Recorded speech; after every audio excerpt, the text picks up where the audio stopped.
the material because there has been a lot that has been going on the BSA AML front over the last 12 months.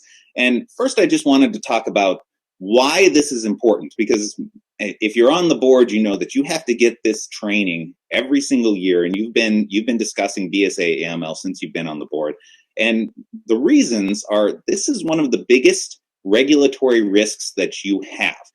There are huge fines that have been levied just in the last 12 months for banks that weren't appropriately managing their BSA AML risk. It's a soak on your resources, and it's the board's responsibility to make sure that those resources are available.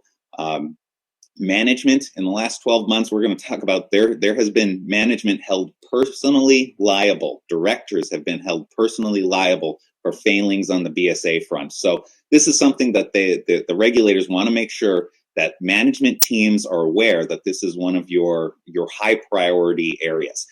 Now, that's kind of the surface level why, but really there's another why that's under there.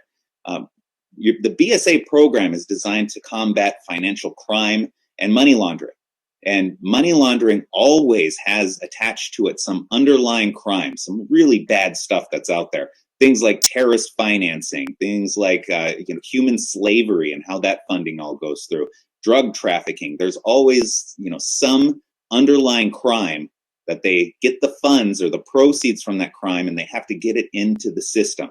And it's very sophisticated how they've managed to do that. I can tell you what, most successful money launderers, they're no dummies. They know how the system works, and they're trying to get into your bank and figure out a way that they can cleanse these funds so they can actually use them. In fact, I was just reading over the last 12 months that out of the billions of dollars that are funneling through our system from illegal proceeds and corruption and things along those lines, we're catching less than 1%.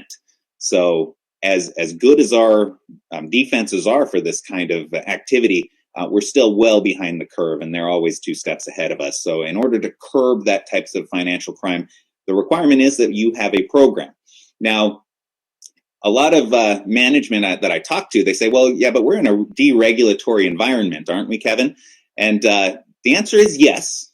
From a compliance perspective, it has slowed down a little bit over the last couple of years, where there hasn't been a lot of changes coming through at the same rate it was maybe previously.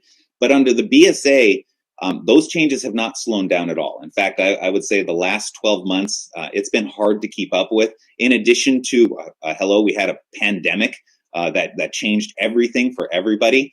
Unfortunately, they didn't slow down the changes or the requirements for BSA over the last 12 months to let everybody deal with the pandemic. The changes just kept coming. So the moral of the story is BSA is a high priority. It's not going away anytime soon. And if you wanted to take a note here, you could write down, there are more changes on the horizon. That new defense bill that people are talking about for 2020, there is actually an anti-money laundering for 2020 portion of that bill that it looks like it's probably going to pass. And there are some major changes that are coming along with that bill that your BSA program is going to have to accommodate. So all of that to say that that's why we're here.